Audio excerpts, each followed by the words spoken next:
Hello दोस्तों, नमस्कार।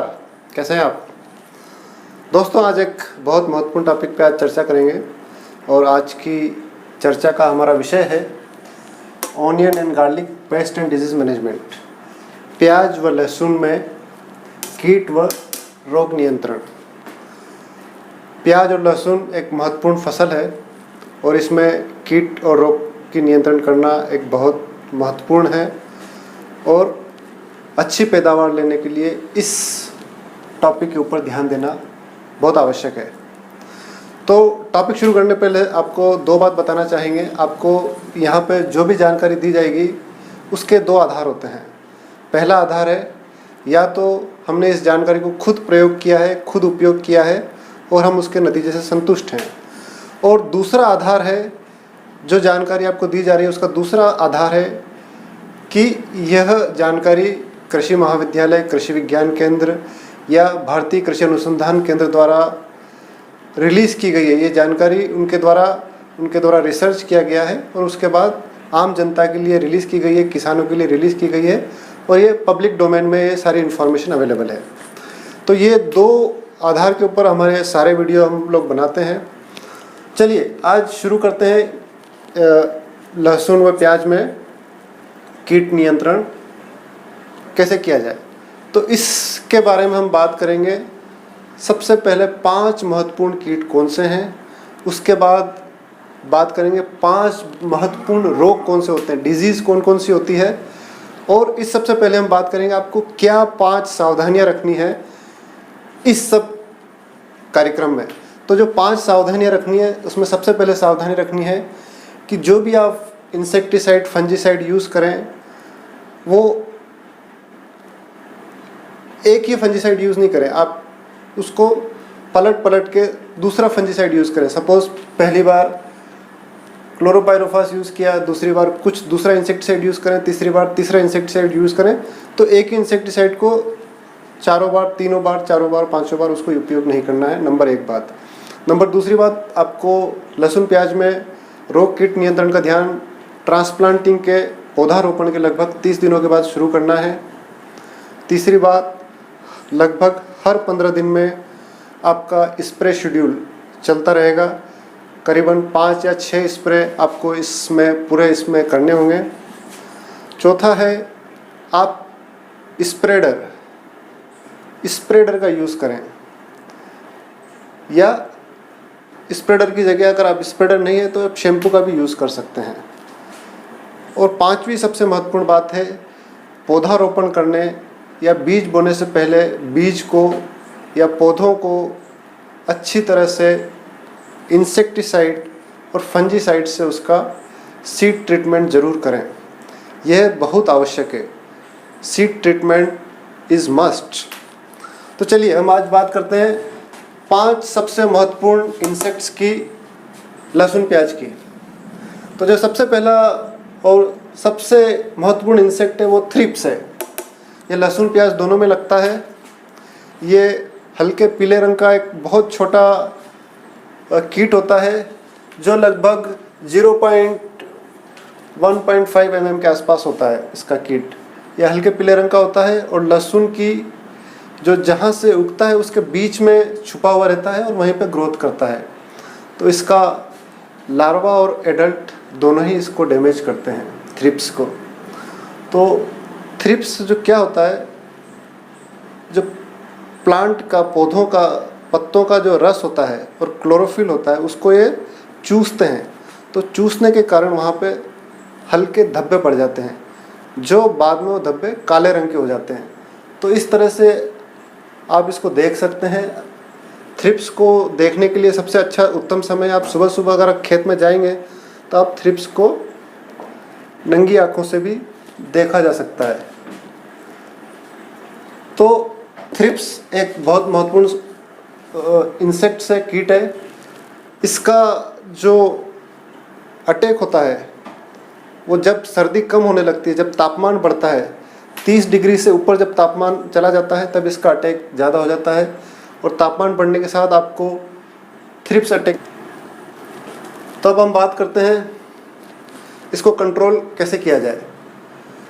तो जो सबसे कारागार उपाय देखा गया है, मिनी स्प्रिंकलर के द्वारा इसको कंट्रोल किया जा सकता है। अगर आप फ्लड इरिगेशन करते हैं या ड्रिप इरिगेशन करते हैं और अगर मिनी स्प्रिंकलर का यूज़ करते हैं तो 50% कंट्रोल मिनी स्प्रिंकलर के द्वारा किया जा सकता है। डिजीज़ पेस्ट रेजिस्टेंट वेराइटीज़ का सिलेक्शन कर सकते हैं।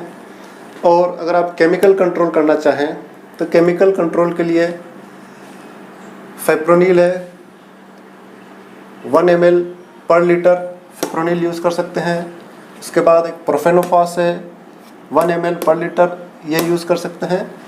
या लेमडासाइक्लोथ्रिन है, ये भी 1 ml पर लीटर के साथ यूज़ कर सकते हैं। या कार्बोसल्फान है, ये आपको 2 ml पर लीटर यूज़ करनी होगी। ये सभी टेक्निकल नेम है। बाज़ार में अलग अलग ट्रेड नेम के नाम से आपको ये दवाएं मिल जाएगी, पर उनका टेक्निकल यही रहेगा, फिप्रोनिल होगा या प्रोफेनोफॉस होगा या लेमडासाइक्लोथ्रिन होगा या कार्बोसल्फान होगा। तो इस थ्रिप्स को ये एक केमिकल कंट्रोल है, आप इसका हर 15 दिन में स्प्रे करते रहेंगे। चलिए, तो दूसरा सबसे इम्पॉर्टेंट इंसेक्ट है लहसुन प्याज का, वो है मैगट। मैगट भी एक थ्रिप्स से भी थोड़ा सा छोटा कीट होता है और जो इसका लार्वा होता है वही इसको फसल को डैमेज करता है। मैगट जो होता है, एक जो घर की मक्खी होती है, हाउस फ्लाई जैसी मक्खी होती है, थोड़ी सी छोटी होती है देखने में। फ्लाई जो होती है वो नुकसान नहीं करती है, बट जो उसका मैगट होता है वो डिस्ट्रॉय करता है। ये जो होता है ज़मीन के अंदर से रूट्स को डैमेज करता है और उसके बाद जो प्याज या लहसुन का बल्ब है उसके अंदर घुस जाता है और उनको डैमेज करता है। मैगट के डैमेज से पौधा लगभग मुरझा जाता है और अगर डैमेज ज़्यादा हुआ, इन्फेक्शन अगर ज़्यादा हुआ तो पौधा लगभग पूरी तरह से मर जाता है और सूख जाता है। तो मैगट से बचने के लिए आपको क्लोरोपाइरोफास 3 से 4 किलो पर हेक्टेयर, जब आप ट्रांसप्लांटिंग करते हैं तो खेत को ड्रेंचिंग करें क्लोरोपाइरोफास से। या दूसरा उपाय है फोरेट 10G 10 किलोग्राम पर हेक्टेयर से इसका भूंकाव करें और उसके बाद आप प्याज की ट्रांसप्लांटिंग करें या लहसुन का बुआई करें। तो सबसे जो 2 महत्वपूर्ण इंसेक्ट पेस्ट हैं आपके थ्रिप्स हो गया, मैगट्स हो गया। इसके बाद 3, 4 और 5 नंबर पे है माइट्स। 3 तरह की माइट्स अटैक करती है हमारे इन फसलों को, जिनसे काफ़ी नुकसान होता है। सबसे पहला होता है एक रेड स्पाइडर माइट्स होती है।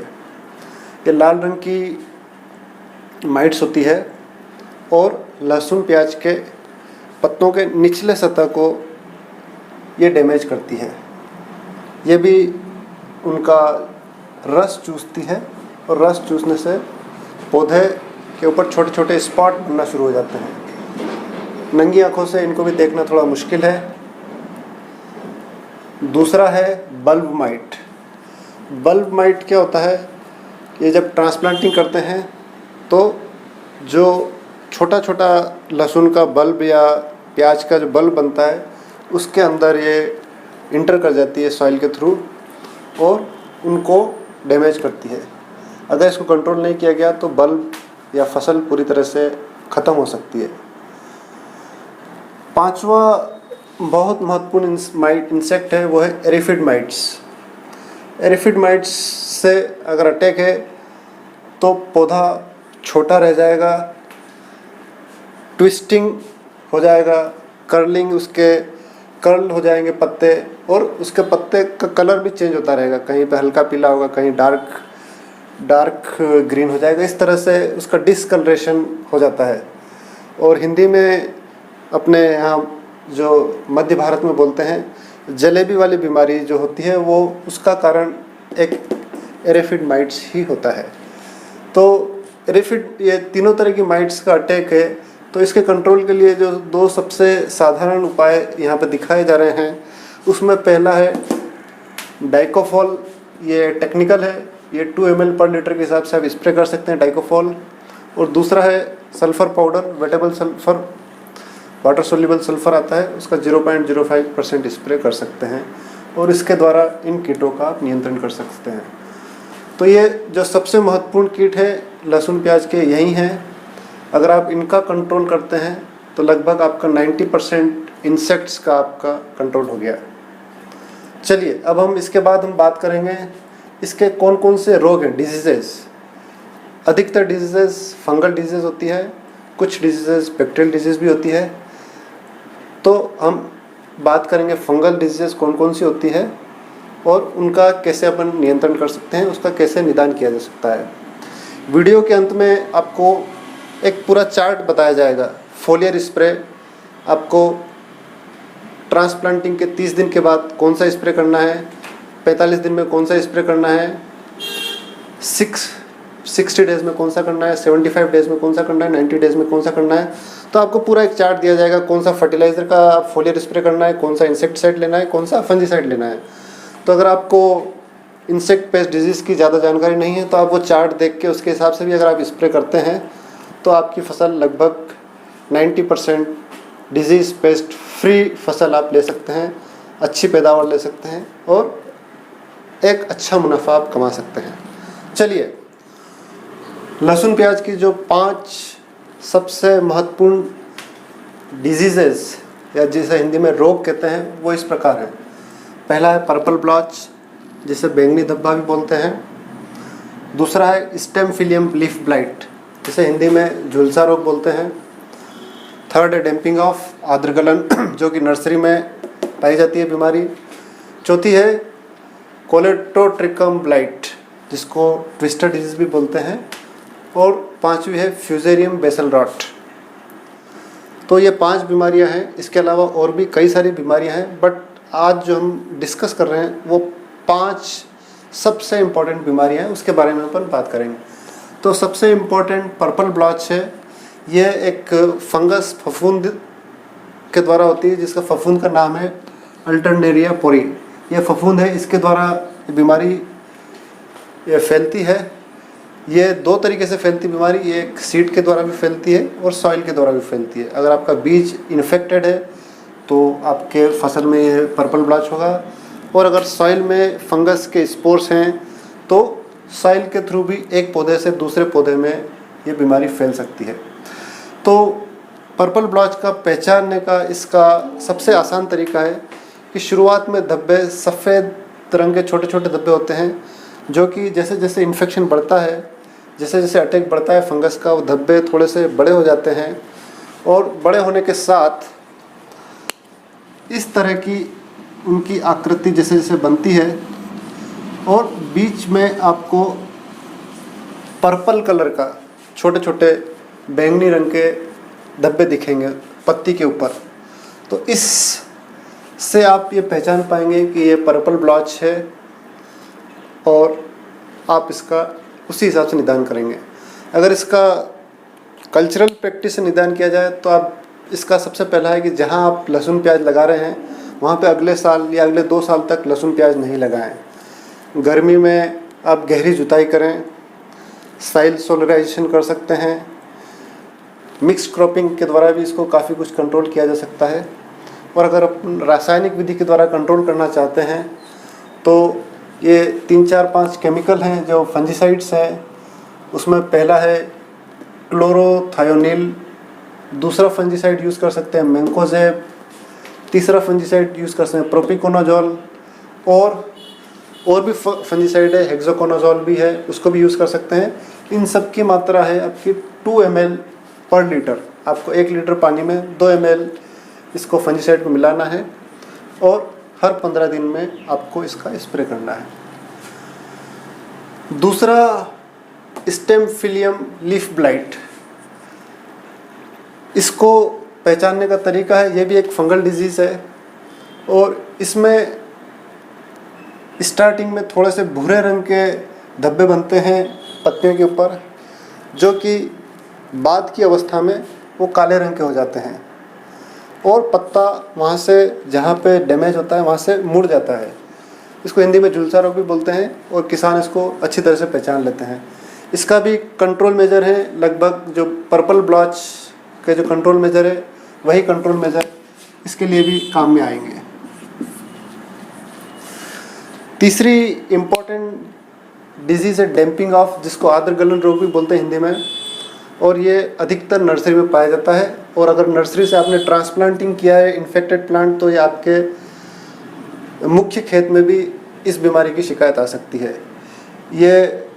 इसको दूर करने का सबसे आसान तरीका है, आप जब बुआई करते हैं नर्सरी में तो अच्छे से सीड ट्रीटमेंट करें। सीड ट्रीटमेंट के लिए कार्बनडिजियम फंजीसाइड का उपयोग कर सकें, और उसके साथ में ट्राइकोडर्मा वर्डी है उसका फंगस, ये ट्राइकोडर्मा वर्डी फंगस का भी उपयोग करें, तो इस बीमारी का काफ़ी हद तक कंट्रोल किया जा सकता है। इसमें क्या होता है बीमारी में, इसका जो बल्ब होता है वो धीरे धीरे नीचे से सड़ने लग जाता है, और थोड़े दिनों बाद पूरा जो होता है बल्ब वो ख़त्म हो जाता है, और पौधा कई बार उगने से पहले ही ख़त्म हो जाता है, पौधा उग नहीं पाता है नर्सरीज़ में।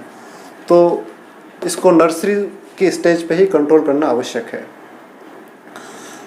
चौथा है कोलेटोट्राइकम ब्लाइट, जिसको कि हम लोग ट्विस्टर डिजीज भी बोलते हैं, पत्ते गोल गोल हो जाते हैं इसमें, इस फंगस के अटैक में। यह सीड बोर्न डिजीज़ है, और इसका कंट्रोल मैकेनिज्म भी लगभग पर्पल ब्लॉच में जो केमिकल आपके यूज़ होते हैं वही इसमें भी यूज़ होंगे। और सबसे आखिरी में जो एक इम्पॉर्टेंट है फ्यूजेरियम बेसल रॉट डिजीज़। ये जो डिजीज़ होती है ज़मीन के अंदर से उसका लहसुन या प्याज के कंद में लगती है, सॉइल से ट्रांसमिट होती है ये, और उसकी गुलाबी रंग की जड़ें हो जाती है। तो आप अगर उखाड़ के देखेंगे और अगर ये सिम्टम दिखते हैं, सड़न दिखती है और उसकी जड़ें गुलाबी रंग की या पिंकिश दिखती है, तो आप समझ लें कि ये फ्यूजेरियल बेसल रॉट का अटैक है। और इसके लिए जो सबसे आसान तरीका है इसको कंट्रोल करने का, प्रॉपर ड्रेनेज होना चाहिए। आपके खेत में पानी नहीं भरना चाहिए, और अगर पानी भरता है तो उसको निकालने की उचित व्यवस्था करें। और सबसे अच्छा उपाय है आप उसको रेज्ड बेड के ऊपर लगाएं। रेज्ड बेड के ऊपर लगाने का सबसे अच्छा फ़ायदा होगा कि वहाँ पे आपको पानी भरने की समस्या नहीं आएगी, और इस बीमारी को कंट्रोल कर सकते हैं। गर्मी के मौसम में आप सॉइल सोलराइजेशन, आप प्लास्टिक शीट लेके आप उसको अपना जो ज़मीन है या जो बेड बनाए हैं आप उसको कवर कर सकते हैं। 15 डेज़ 20 डेज़ तक आप उसको कवर करके रखें, तो इसको सॉइल सोलराइजेशन बोलते हैं, और इस विधि के द्वारा भी आप इसको काफ़ी हद तक कंट्रोल किया जा सकता है। तो दोस्तों, आज हम लोगों ने बहुत ही एक महत्वपूर्ण टॉपिक के ऊपर बात की है, insect paste in garlic and onion. ये दोनों ही बहुत महत्वपूर्ण फसलें हैं हमारे क्षेत्र की, और किसान अपना बहुत बड़ा इन्वेस्टमेंट, पैसा और श्रम इन दोनों की फसलों के लिए लगाता है। तो हमारी इच्छा है, हमारी आशा है कि किसान भाई इस फसल को अच्छे से अच्छे तैयार करें। अगर आपको लगता है कहीं पे कुछ सुझाव आप देना चाहते हैं, कोई शिकायत है, किसी तरह की सलाह लेना चाहते हैं, तो नीचे कमेंट बॉक्स में आप कमेंट करें और बताएं कि आपका क्या राय है, आप क्या चाहते हैं। आपकी कोई समस्या हो तो वो हमसे शेयर कीजिए। कुछ आप अच्छा कार्य कर रहे हैं जो कि दूसरे किसानों के काम में आ सकता है, तो वो भी आप शेयर कीजिए। हम कोशिश करेंगे कि वो दूसरे जो किसान हैं उन तक पहुंचाया जाए। जैसा कि आप सबको पता है, ज्ञान बांटने से बढ़ता है। आप ज्ञान बांटेंगे तो आपका ज्ञान बढ़ेगा। धन्यवाद। जय हिंद।